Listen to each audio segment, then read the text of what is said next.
برحمتك يا أرحم الراحمين.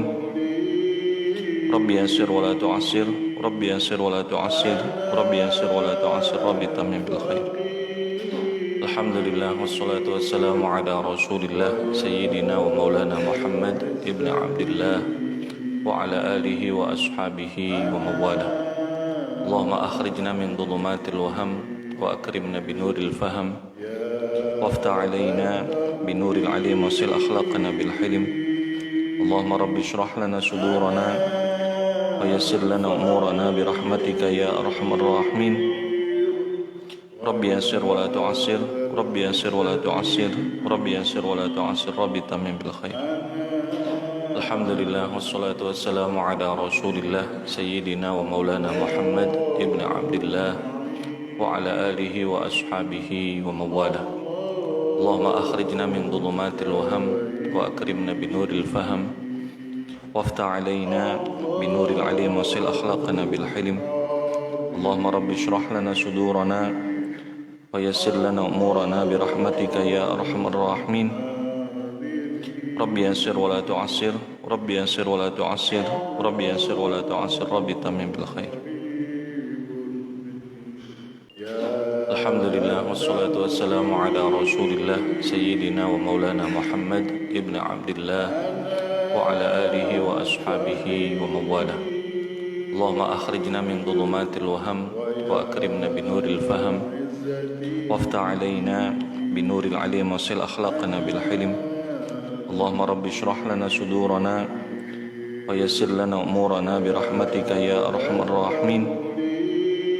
رب يسر ولا تعسر، رب يسر ولا تعسر، رب يسر ولا تعسر، رب تمم بالخير.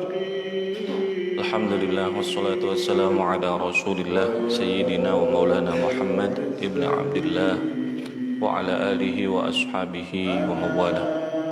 اللهم أخرجنا من ظلمات الوهم وأكرمنا بنور الفهم وافتح علينا بنور العليم وصل أخلاقنا بالحلم. اللهم رب اشرح لنا صدورنا ويسر لنا أمورنا برحمتك يا أرحم الراحمين. رب يسر ولا تعسر، رب يسر ولا تعسر، رب يسر ولا تعسر، رب تمم بالخير. الحمد لله والصلاة والسلام على رسول الله سيدنا ومولانا محمد ابن عبد الله وعلى آله وأصحابه ومن والاه. اللهم أخرجنا من ظلمات الوهم وأكرمنا بنور الفهم وافتح علينا بنور العليم وصل أخلاقنا بالحلم. اللهم رب اشرح لنا صدورنا ويسر لنا أمورنا برحمتك يا أرحم الراحمين. رب يسر ولا تعسر، رب يسر ولا تعسر، رب يسر ولا تعسر، رب تمم بالخير. الحمد لله والصلاة والسلام على رسول الله سيدنا ومولانا محمد ابن عبد الله وعلى آله وأصحابه ومن والاه. اللهم أخرجنا من ظلمات الوهم وأكرمنا بنور الفهم وافتح علينا بنور العليم وصل أخلاقنا بالحلم. اللهم رب اشرح لنا صدورنا ويسر لنا أمورنا برحمتك يا أرحم الراحمين. رب يسر ولا تعسر، رب يسر ولا تعسر، رب يسر ولا تعسر، رب تمم بالخير. الحمد لله والصلاة والسلام على رسول الله سيدنا ومولانا محمد ابن عبد الله وعلى آله وأصحابه ومن والاه. اللهم أخرجنا من ظلمات الوهم وأكرمنا بنور الفهم وافتح علينا بنور العليم وصل أخلاقنا بالحلم. اللهم رب اشرح لنا صدورنا ويسر لنا أمورنا برحمتك يا أرحم الراحمين. رب يسر ولا تعسر، رب يسر ولا تعسر، رب يسر ولا تعسر، رب تمم بالخير. الحمد لله والصلاة والسلام على رسول الله سيدنا ومولانا محمد ابن عبد الله وعلى آله وأصحابه ومن والاه. اللهم أخرجنا من ظلمات الوهم وأكرمنا بنور الفهم وافتح علينا بنور العليم وصل أخلاقنا بالحلم. اللهم رب اشرح لنا صدورنا ويسر لنا أمورنا برحمتك يا أرحم الراحمين. رب يسر ولا تعسر، رب يسر ولا تعسر، رب يسر ولا تعسر، رب تمم بالخير. Alhamdulillah wassalatu wassalamu ala Rasulillah Sayyidina wa maulana Muhammad ibn Abdullah wa ala alihi wa ashabihi wa mawala. Allahumma akhrijna min dhulumatil waham wa akrimna binuril faham waftah alaina binuril alim wa sil akhlaqana bil hilm. Allahumma rabbi shrah lana sudurana wa yassir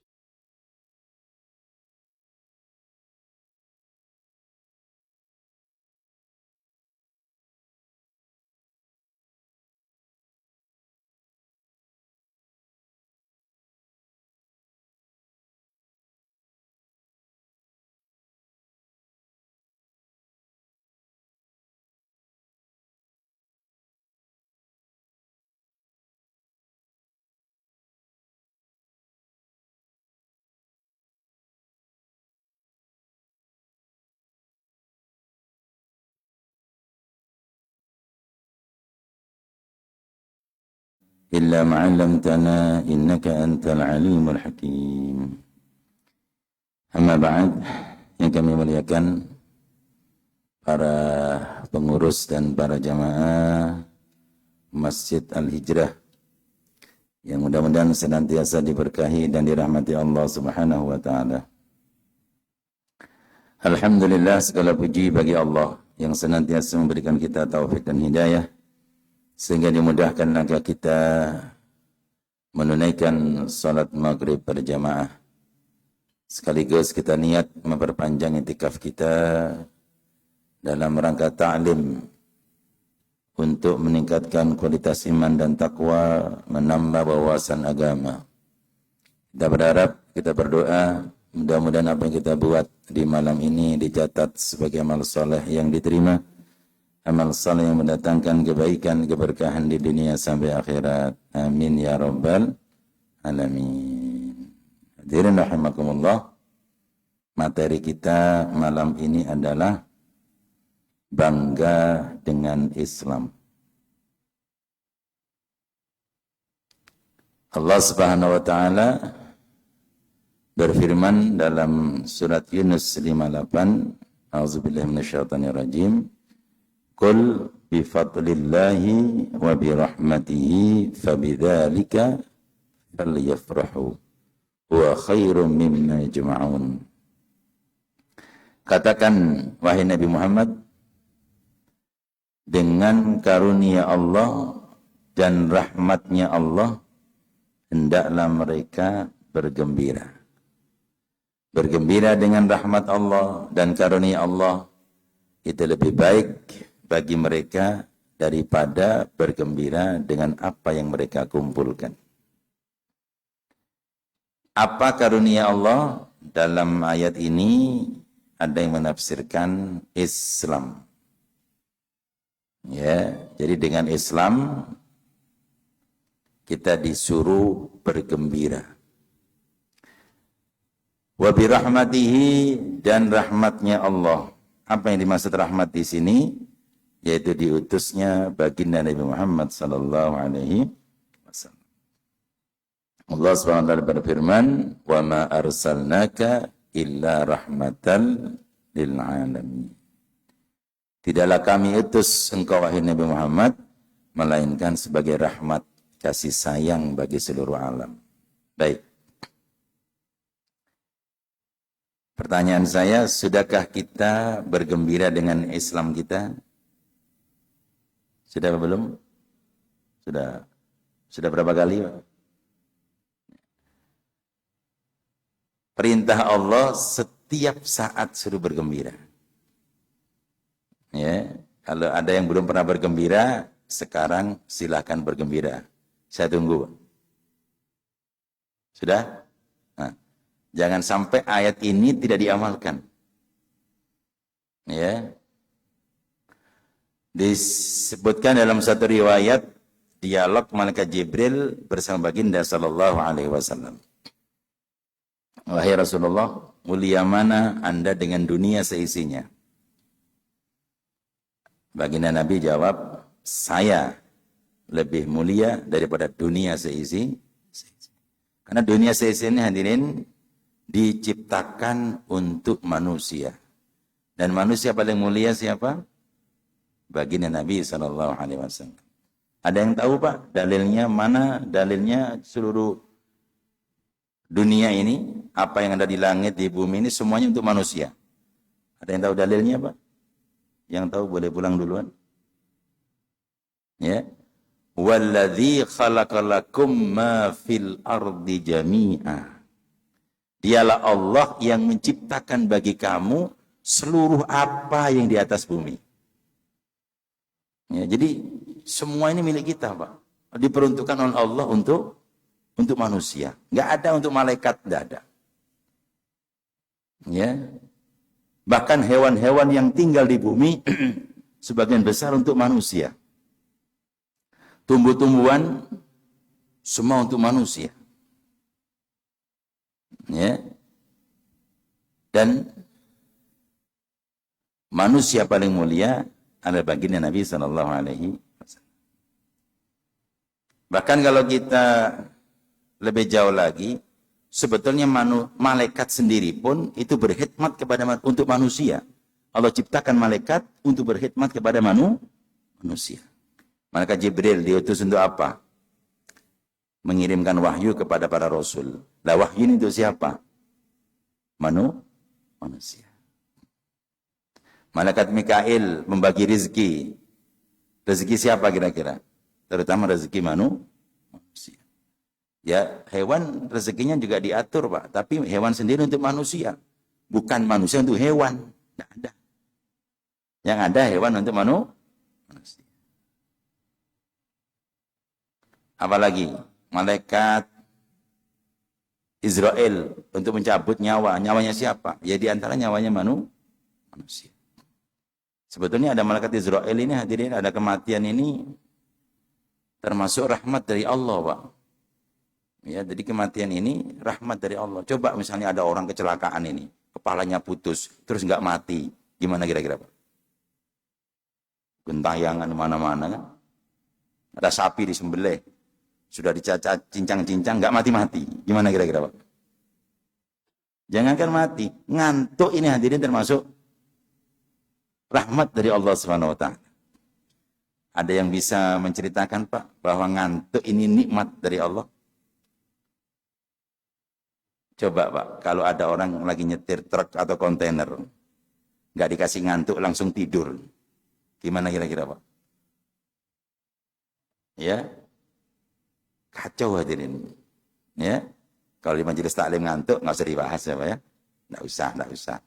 Ya, sudah kebanyakan. Kenapa? Ya memang itulah. Orang aja kalau kena penyakit nggak bisa tidur, namanya insomnia. Itu nggak usah dikasih obat macam-macam atau konsultasi kepada dokter spesialis, nggak usah. Suruh aja ke masjid. Sebelum Jumatan kasih makan yang kenyang. Begitu nyampe masjid, suruh nyandar di tembok, nyandar di tiang. Nanti begitu khotib baca khutbah dijamin, Pak. Ngiler setengah liter. Ya, kenapa? Ya itulah, ngantuk. Jadi rahmat kasih sayang dari Allah. Cuma kan kita ini kadang-kadang kalau kumpul-kumpul di majelis-majelis seperti ini kan gampang ngantuk. Kalau di kafe-kafe sama jam 2 itu nggak ngantuk-ngantuk. Itu alarm disetel jam 3 untuk tahajud. Itu waktu bangun tuh beratnya setengah mati, Bang. Tapi kalau alarm dihidupkan, disetel jam 3 bangun, tapi bukan untuk tahajud. Untuk apa? Untuk nonton Manchester United. Ini enggak ngantuk, Pak. Coba. Pernah dipikir ya ini? Ya, luar biasa. Ini yang membedakan alarmnya apa tontonannya ini. Ya, baik. Kemudian malaikat Jibril nanya lagi, "Ya Rasul, mulia mana Anda dengan surga?" Nabi menjawab, "Mulia saya." Kenapa? Karena surga diperuntukkan untuk manusia, apalagi saya. Jadi hadirin, yang memiliki surga itu siapa? Baginda Nabi Muhammad SAW. Kenapa surga diharamkan dimasuki sebelum baginda Nabi SAW? Makanya tidak salah kalau yang punya surga itu Nabi Muhammad SAW. Semua nabi tidak boleh masuk surga, Pak. semua rasul, para ulia, apalagi kita-kita. Tidak boleh. Sebelum Nabi masuk duluan. Berarti yang punya surga ini siapa? Nabi SAW. Kalau ada orang nggak boleh masuk rumah, ya, kecuali Pak Fulan. Ya, semua nggak boleh ada yang masuk, kecuali Pak Fulan. Berarti rumah siapa ini? Ya, rumahnya Pak Fulan. Ya, baik. Jadi surga beserta isinya ini hadirin diperuntukkan untuk manusia. Untuk jin dan manusia. Jin yang beriman, yang taat, yang masuk surga. Apalagi untuk manusia hadirin. Jadi surga ini semua kenikmatannya semuanya untuk manusia. Jadi surga dengan manusia mulia mana? Mulia. Surga dengan Nabi Muhammad mulia siapa? Mulia baginda Nabi SAW. Nah, ketika ditanya malaikat Jibril, mulia mana Anda dengan Islam? Apa jawab Nabi? Mulia Islam. Kenapa?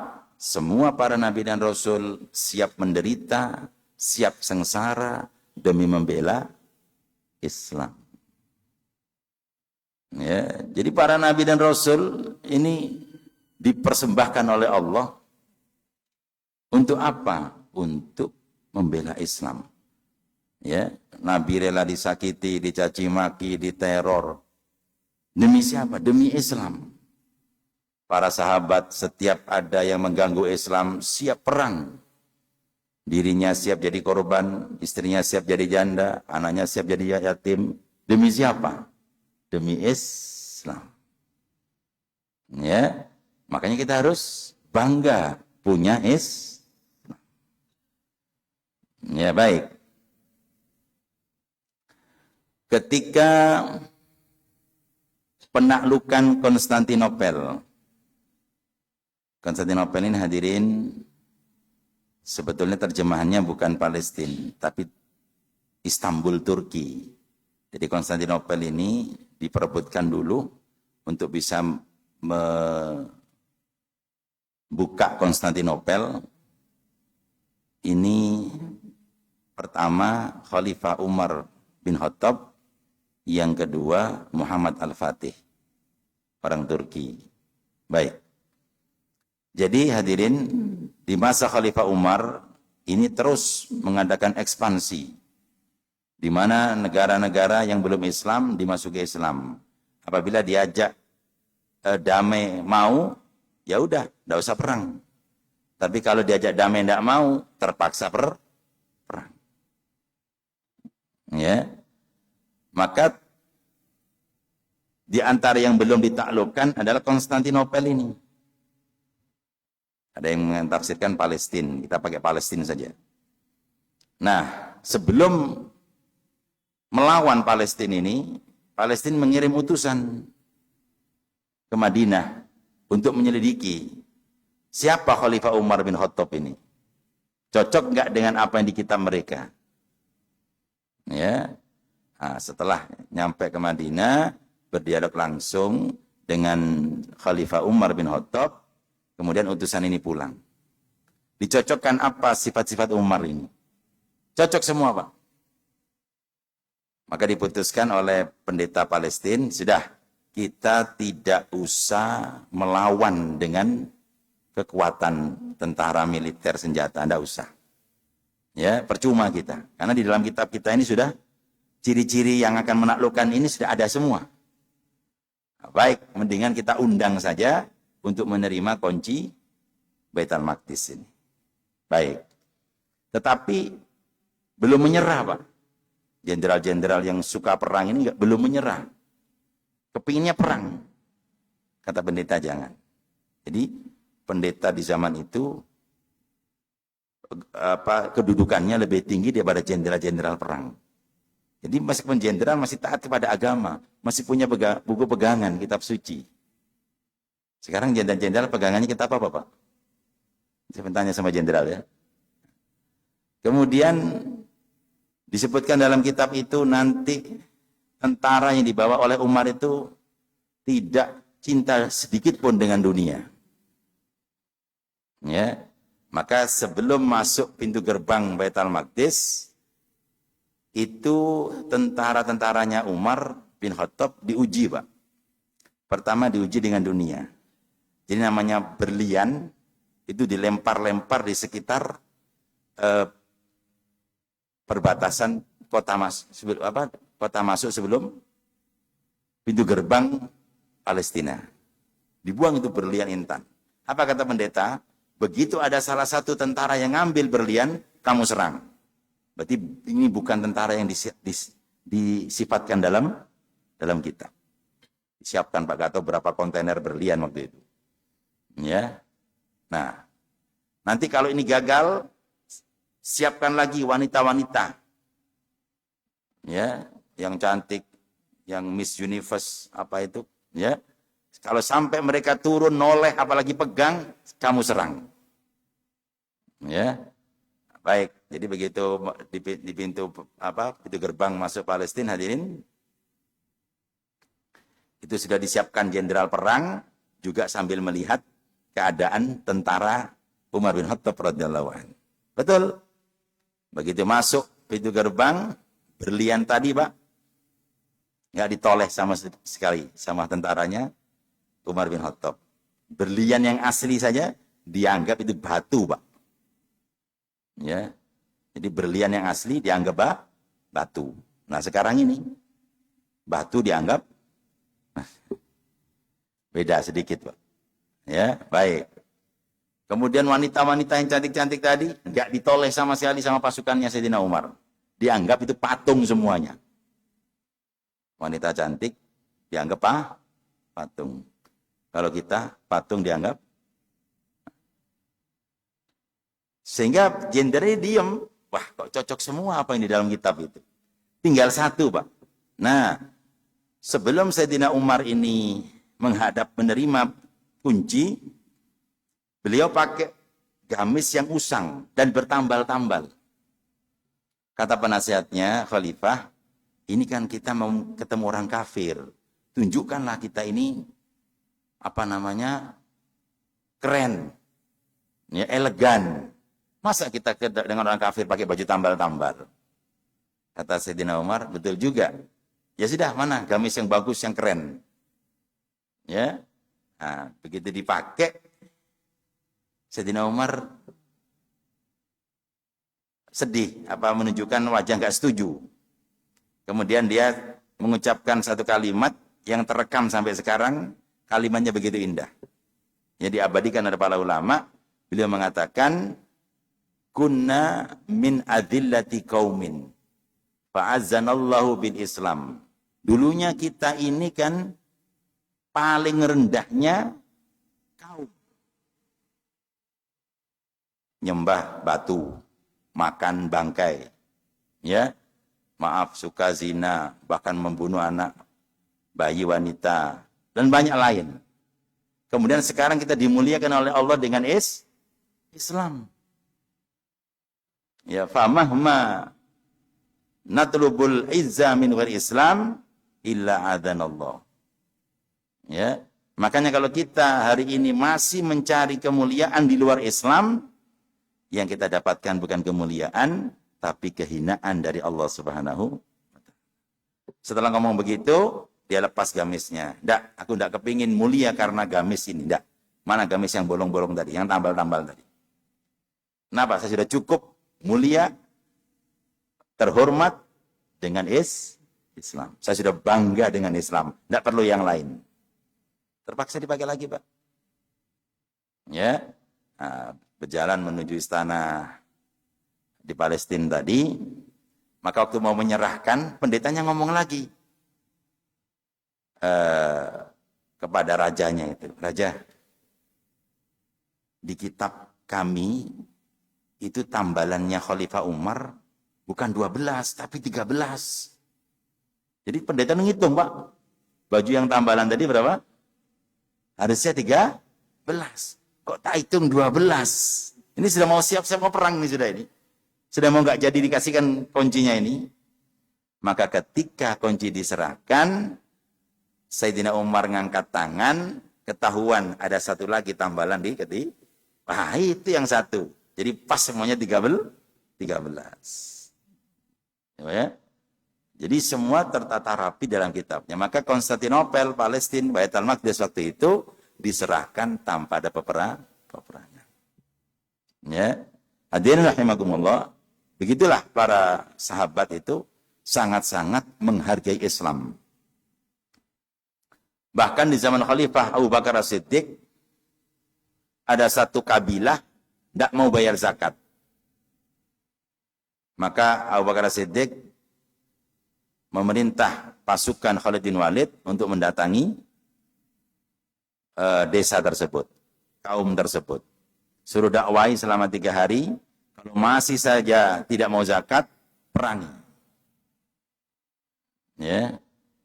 Maka Sayyidina Khalid bin Walid bawa pasukan, kemudian dakwah di situ pentingnya zakat. Ya, alhamdulillah ternyata mereka mau berzakat, sehingga gak jadi perang.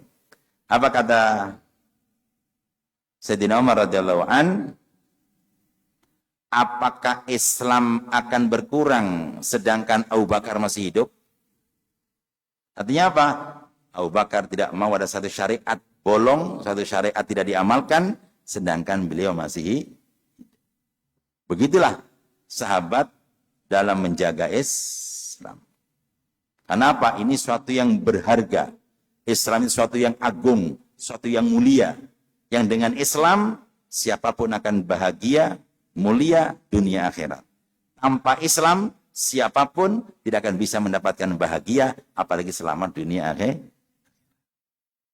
Kenapa Islam ini membuat kita bangga? Pertama, karena Islam adalah agamanya Allah Subhanahu. Agama yang dipilih Allah, yang diterima oleh Allah. Selain Islam, tidak ada yang diterima oleh Allah. Inna dina indallahil Islam. Makanya dalam hati kita hadirin, jangan sampai ada keyakinan, ada agama yang benar selain Islam. Ini bahaya, Pak. Ya. Apalagi mengatakan agama itu sama. Jangan, Pak. Ya. Kalau mau mengatakan agama itu benar menurut pemeluknya masing-masing, silahkan. Kalau mengatakan agama sama, semua agama benar, titik sampai di situ, ini membahayakan iman kita. Kenapa? Wong Allah yang mengatakan hanya Islam yang benar. Kok Anda mengatakan ada selain Islam juga benar? Oh, ini bahaya. Ustaz, nanti kita tidak dikatakan toleransi, dikatakan agama yang ekstrim. Loh, ini justru toleransi, Pak. Artinya toleransi itu tidak mengganggu. Saya mau tanya, kalau saya mengatakan Islam, hanya Islam yang benar, yang rugi siapa? Halo? Itu hak kita, nggak dilarang kita. Ya, dalam hati saya hati kita harus ada mengatakan yang benar cuma Islam, yang lain salah. Kristen, Hindu, Buddha, silahkan punya keyakinan sama kayak saya. Tidak saya larang. Ada orang Kristen mengatakan yang benar Kristen, Islam salah. Boleh enggak, Pak? Orang Kristen boleh begitu? Oh, silahkan. Dan belum pernah saya dengar orang Kristen mengatakan, hei, aku ini Kristen, tapi yang benar Islam. Ada nggak, Pak? Tidak ada. Ya. Maka jangan saya pernah mengatakan semua agama benar. Atau mengatakan Islam paling benar. Berarti yang lain benar, tapi nggak paling.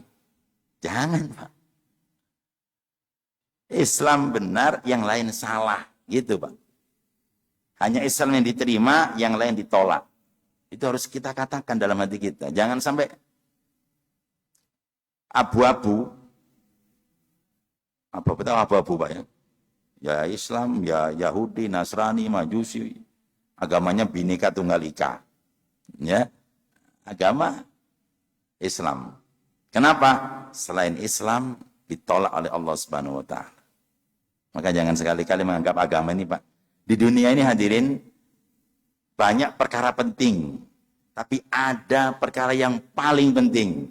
Itu perkara agama. Sering saya sampaikan, urusan kerja itu hanya untuk menyelesaikan urusan perut, Pak. Makan dan minum. Ilmu pengetahuan itu hanya untuk menyelesaikan urusan otak. Supaya kita tidak dianggap bodoh, ketinggalan, kita harus banyak ilmu pengetahuan. Apa di antara fungsi ilmu pengetahuan? Hanya untuk memudahkan, hanya untuk bikin senang. Dulu nggak ada mobil, sekarang ada motor, ada mobil. Dulu orang jalan kaki kemana-mana, sekarang pakai kendaraan. Fungsi kendaraan untuk apa? Memudahkan dan bikin senang saja. Sampai di situ, Pak. Anda belajar ilmu pengetahuan ke Amerika, apalagi ke Amerika sana, itu fungsinya untuk apa? Memudahkan dan bikin nyaman. Hanya sampai di situ. Anda punya miliaran rupiah untuk apa? Untuk bikin senang, untuk memudahkan. Tidak untuk menyelamatkan. Tidak untuk membahagiakan. Kenapa? Yang bisa bikin bahagia, yang bisa bikin selamat, cuma agama. Anda nggak kerja, Anda kelaparan 60-70 tahun. Anda nggak punya ilmu pengetahuan, Anda bodoh 60-70 tahun. Tapi Anda nggak punya agama, nggak punya Islam, bisa menderita, celaka, sengsara selama-lama. Makanya agama ini perkara paling penting di dunia ini. Ya, makanya untuk urusan agama ini Allah perlu campur tangan, Pak. Makanya diutuslah 124.000 nabi, 313 rasul, yang namanya harus diketahui cuma 25. Total nabi berapa? 124.000 nabi, hadirin. Untuk apa? Menyampaikan agama. Harus dilantik dulu, Pak, sebagai nabi, baru bisa menyampaikan agama. Kalau kita ini kan, kenapa bisa kita nggak bikin agama, nggak bikin syariat. Kita hanya menyampaikan. Tapi para nabi dan rasul itu dilantik baru bisa menyampaikan agama. Saking pentingnya perkara agama. Manusia ini tidak tahu, hadirin, bagaimana jalan menuju selamat, jalan menuju bahagia. Kenapa? Ketika lahir manusia tidak tahu apa-apa, tidak bisa apa-apa, tidak punya apa-apa. Bagaimana mungkin tidak tahu apa-apa bisa menentukan jalan keselamatan? Tidak mungkin, Pak. Ya, makanya perlu diturunkan ya khusus manusia-manusia pilihan untuk menyampaikan wahyu dari Allah Subhanahu wa taala. Itulah agama. Ya. Jadi kenapa kita harus bangga dengan Islam? Karena ini agama pilihan Allah Subhanahu wa taala. Dan semua nabi, hadirin, sampai dari Nabi Adam sampai nabi kita, enggak ada yang punya agama selain Islam, Pak.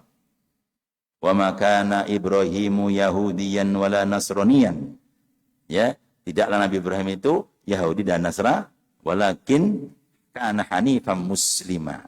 Tapi Nabi Ibrahim adalah beragama Islam.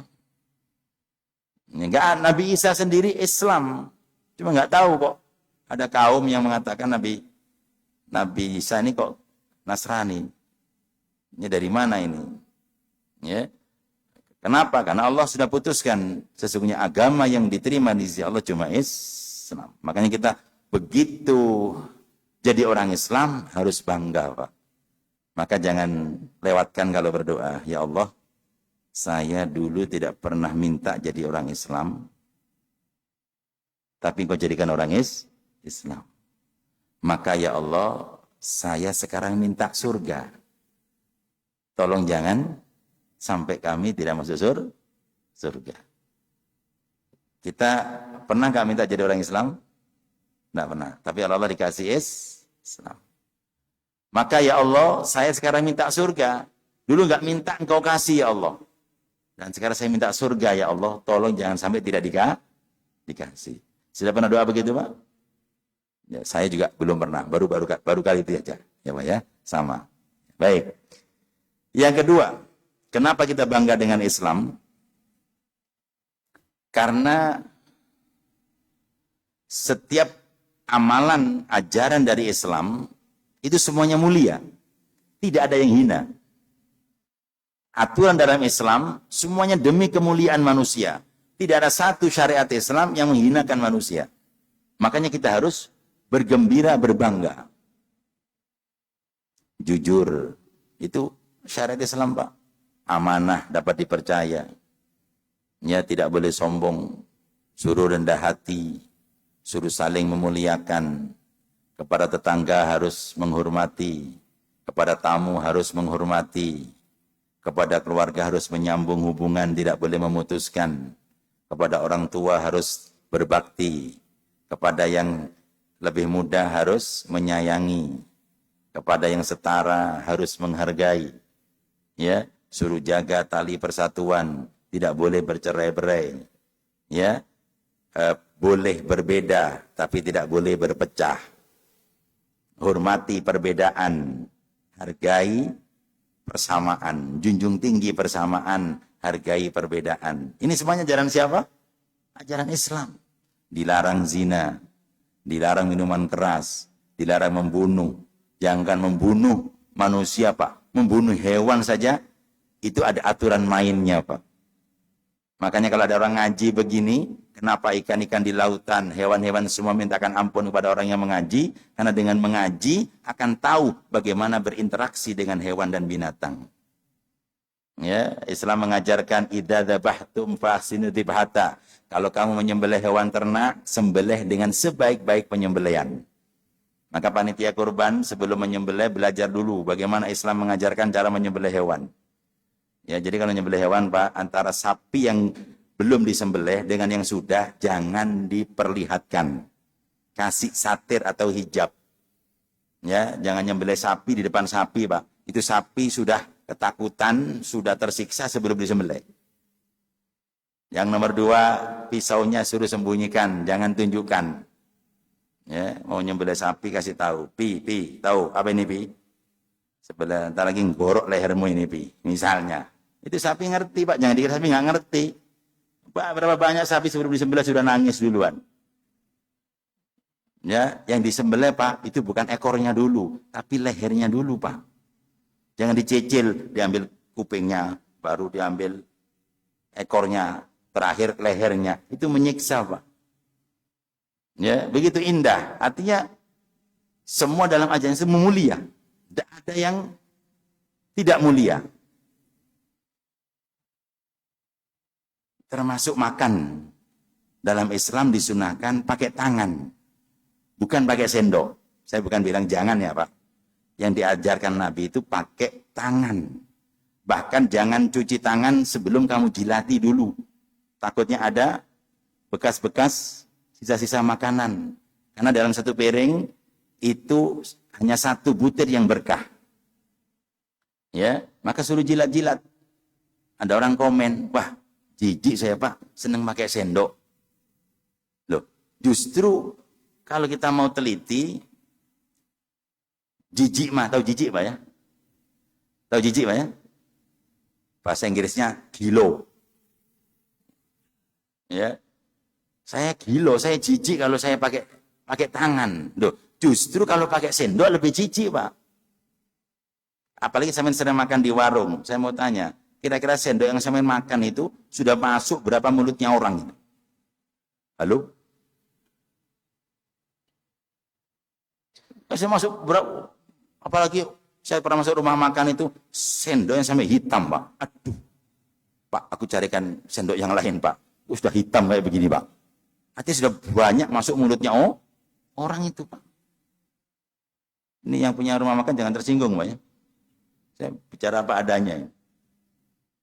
Lah sedangkan tangan saya paling masuk mulutnya 2 orang saja. Saya, anak saya, sama istri saya itu aja. Nggak pernah masuk ke mulutnya orang satu kampung, nggak ada. Nanti kalau bicara jijik, bicara kilo, justru sendok lebih jijik daripada pakai tangan. Lebih mulia, Pak. Kenapa Pak Ustadz dalam Islam satu butir aja suruh ambil, suruh jilat-jilat? Loh, demi menghargai beras satu butir itu hadirin, kalau Anda tahu prosesnya, luar biasa, Pak. Itu yang nanam bukan orang Indonesia. Beras yang kita makan tiap hari itu impor dari Thailand, hadirin. Berapa banyak itu petani. Dan uniknya hadirin, yang bisa menanam padi itu hanya orang-orang yang tawaduk, rendah hati. Yang sombong tidak bisa menanam padi, Pak. Harus nunduk, Pak. Kalau saya nggak nunduk, nanam padi nggak jadi. Saya sombong, Pak, nggak mau nunduk, nanamnya gini tuh. Nggak jadi, Pak. Terus, Begitu selesai jadi beras, dipanen, itu harus dari Thailand ke Samarinda itu harus berapa kali naik kapal laut, Pak. Berapa orang yang harus memanggul itu beras. Ya, maka jangan meletakkan beras diinjak atau di bawah, usahakan di atas. Kita hormati. Ya, itu dari Thailand ke Jakarta dulu, dari Jakarta mungkin ke Balikpapan, dari Balikpapan baru ke Samarinda, langsung masuk distributor, dari distributor ke agen baru ke toko-toko, baru ke rumah kita. Berapa ribu orang terlibat itu. Ya, untuk mendapatkan satu butir itu tidak mudah. Maka Nabi mengajarkan hormati, hargai meskipun satu butir. Indah sekali hadirin. Makanya kita bangga dengan apa yang Islam ajarkan. Ya, tutup aurat bagi wanita. Ini memuliakan wanita, Pak, bukan merendahkan wanita. Kalau orang kafir bebas, mau telanjang bulat, mau telanjang kotak-kotak, tidak urusan. Oh, dia nggak punya aturan main. Yang punya aturan itu cuma Islam. Bahkan hadirin, masuk gereja, tanyakan kepada pendeta, Pak Pendeta, itu sampai kok tiap minggu masuk gereja dalilnya mana? Kalau sampai ketemu, potong tangan saya, Pak. Ya ada dalilnya itu. Setiap minggu suruh ke gereja itu. Tidak ada. Islam jangankan hari Jumat. Oh, sunnah-sunnah Jumat ada. Makruhnya Jumat ada. Wajibnya Jumat ada. Dalilnya lengkap. Kita harus bangga hadirin. Mereka ngarang. Coba dalam Islam, sebelum masuk masjid, lepas sepatu. Harus bersuci dulu. Dalam agama lain ada nggak? Suruh wudhu dulu ada. Bahkan nggak cebok, ada masalah. Hadirin masuk aja. Oh, ngapain nggak ada aturannya? Kita harus tutup aurat minimal dari lutut sampai pusar harus tertutup. Tapi semua ditutup rapi, Pak. Kopiah-kopiah ini sebenarnya nggak wajib, Pak, kopiah ini. Tapi kenapa dipakai? Ya, dalam aturan main agama lain tanyakan mana auratnya Anda. Mungkin jangan kaget kalau ada agama masuk rumah ibadah hanya pakai kolor saja. Oh, nggak ada masalah. Jangankan jamaahnya, Tuhannya juga pakai kolor. Lah iya, Pak. Kita harus bangga. Ada agama Tuhannya obesitas, pendek, cebol, gundul, nggak pakai baju. Mana pakaian? Kita punya Tuhan, oh suci, Pak. Ya, punya Nabi mulia. Makanya harus bangga.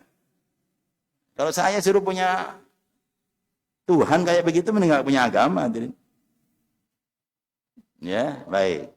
Jadi semua ajaran Islam ini mulia. Terutama kaum wanita ini sangat diangkat. Maka aurat wanita ini dari ujung rambut, ujung kaki harus ditutup kecuali wajah dan telapak tangan. Saking Islam kepingin menjaga, menghargai, menghormati, mengagungkan, mengistimewakan kaum wanita. Jamin oleh Barat dibalik. Ya, Islam terlalu mengekang wanita. Yang wanita itu kan objek, Pak. Ya. Kalau dagangan, wanita ini pembeli apa penjual? Halo? Kalau seandainya wanita ini saya ibaratkan barang dagangan, dia ini pembeli apa penjual? Ya? Penjual, Pak. Dalam dunia perdagangan, yang raja itu pembeli atau penjual? Pembeli. Pembeli ini raja. Dagangan ini jualan. Ya, maka semakin wanita ini tertutup, semakin mahal harganya. Di Timur Tengah, itu kalau mau melamar wanita, kalau dia pakai cadar, buka cadarnya aja, Pak, itu ada biayanya. Cocok nggak cocok, bayar dulu.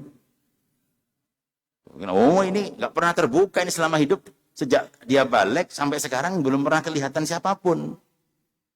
Makanya mahal, yang kepingin lihat kan penasaran orang.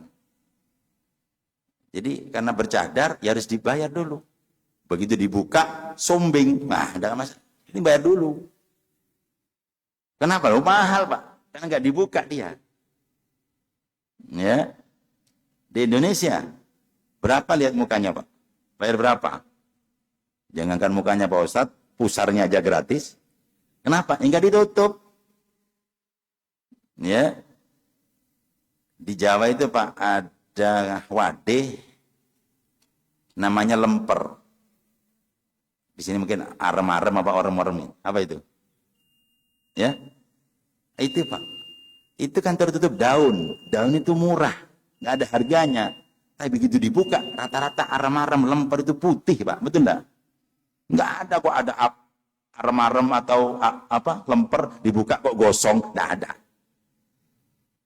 Sebaliknya bikang, tahu bikang? Bingka. Di Jawa itu ada namanya bikang. Wih itu Pak, luarnya itu merah, kuning, biru, hijau. Betul? Coba ginikan. Gosong hadirin. Ya kalau mau cari wanita yang terbuka, gosong atau tertutup putih Pak. Ya. Jadi semua apa yang diajarkan Islam itu indah, berharga, berwibawa, mulia. Dan tidak ada ajaran Islam yang bertentangan dengan fitrah manusia. Cari Pak.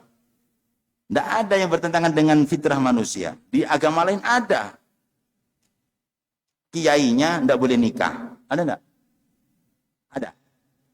Ada satu agama yang kiainya itu tidak boleh nikah. Ya, kalau saya suruh pilih, oh Ustadz, jadi kiai nggak boleh nikah. Nikah nggak jadi kiai. Pilih mana? Ya kalau saya mending nggak jadi kiai Pak. Daripada rambut brodol, ya, tidak ada yang bertentangan dengan. Nah, terakhir hadirin, mungkin ibu-ibu juga sering, ini bahaya. Poligami itu syariat Islam. Poligami datang bukan mengajarkan poligami, tapi datang membatasi poligami. Itu yang harus digarisbawahi. Jadi ada di zaman Nabi ada orang datang. Habis cerita ditanya, istrimu berapa? Istri saya 10 ya Rasulullah. Maka Nabi sampaikan, cerai yang 6, pertahankan yang 4. Nah, itu di zaman Nabi. Di zaman sebelum Nabi, Nabi Daud, buka di kitab-kitab. Berapa istrinya? Tidak banyak Pak, cuma 3.000. 3.000 hadirin. Nabi Sulaiman, dalam semalam, beliau pernah sampaikan, saya kepingin berhubungan dengan 100 istri saya, dan saya berharap mereka hamil semua dan menjadi tentara perang semua. Tapi lupa dia membaca insya Allah. Dari 100 istri yang dihubungi malam itu, hanya 1 yang hamil, begitu lahir, pincang. Kenapa? Karena Nabi Sulaiman lupa tidak membaca insya Allah. Itu ada dinasti Ming. Itu dalam sejarah coba lihat dinasti Ming. Berapa istrinya? 1000 hadirin. Saya mau tanya, kalau ada orang punya istri 1000, kira-kira sempat nggak pakai kolor? Nah. Ya, jadi Islam datang bukan mengadakan poligami, tidak, membatasi poligami. Dan itu bukan perintah Pak, tidak ada perintah poligami. Ya, Islam hanya ngasih solusi bagi orang yang membutuhkan ada, tapi jangan banyak-banyak, paling banyak 4. Dan tidak semua orang bisa Pak. Ya, sama dengan makan dulu. Ada yang 1 piring, dipaksa 2 piring bisa enggak? Tidak bisa, tidak mau dia. Tapi sebaliknya yang setiap makan harus 3 piring, dipaksa 1 piring, ya tidak mau dia, kurang. Ya, dan tidak semua orang bisa Pak. Ya itu hanya untuk orang-orang tertentu saja. Ya, orang tertentu saja, tidak semua. Dan itu bukan perintah. Kenapa? Karena konsep Islam itu monogami, bukan poligami. Sudah Isa Pak ya? Iya, sebenarnya kalau poligami kok langsung nggak ngantuk gimana aja? Baik hadirin, jadi kita harus bangga dengan Islam. Kenapa? Satu, Islam adalah agama yang diterima oleh Allah. Semua ajarannya mulia. Tidak ada yang bikin manusia hina. Makanya kita harus sering, terus-menerus berbangga, bersyukur diberikan Islam. Mudah-mudahan apa yang kita kaji pada kesempatan malam ini bisa dipahami, menjadi ilmu yang bermanfaat, bisa kita amalkan dalam kehidupan sehari-hari, sehingga kebaikan, keberkahan Allah curahkan kepada kita semuanya. Mudah-mudahan Allah masih berikan kita umur panjang, rezeki yang lapang, kesehatan, kekuatan, bisa istiqomah dalam ibadah, istiqomah dalam taklim, istiqomah dalam kebaikan-kebaikan. Suatu saat Allah panggil kita dalam keadaan husnul khatimah. Amin ya rabbal alamin. Terima kasih atas segala perhatian, mohon maaf atas segala kekurangan. Kita tutup dengan doa kifarah majelis. Subhanakallahumma wa bihamdika asyhadu an la ilaha illa anta astaghfiruka wa atubu ilaik. Wassalamualaikum warahmatullahi wabarakatuh.